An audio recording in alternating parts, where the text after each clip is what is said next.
Në 24 orët e fundit në vend janë raportuar 21 vatra zjarri, nga të cilat 6 mbeten aktive dhe 7 të tjera janë në mbikëqyrje.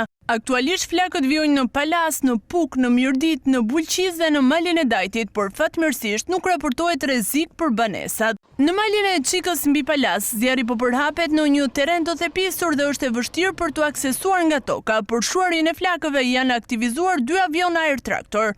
Në Prozhem të Pukës vijon ndërhyrja në një zonë pyerje me mbështetjen e 30 efektivëve të forcave të armatosura, ndërkohë në Mirdit vatra në shtuf mbetet aktive por me intensitet të ulët. Situata është përkeqësuar në qafën e Helmës në Bulqiz, ku zjarri është reaktivizuar në 2 vatra brenda një pylli me pisha. Ndërhyrja po vijon me 11 efektiv zjarfikës. Edhe në malin e Dajtit operacioni po vijon me 30 efektiv të forcave të armatosura, ndërsa zonat e banuara nuk janë në rrezik. Në total në operacion kundër zjarreve janë angazhuar qindra forca operacionale, mjete toksore dhe ajrore, përfshirë 3 helikopter dhe 2 aviona air traktor. Ndërkohë Shkodra, Lezhë dhe Fieri mbeten qarqet me rrezikshmëri më të lartë për zjarret në Pyë.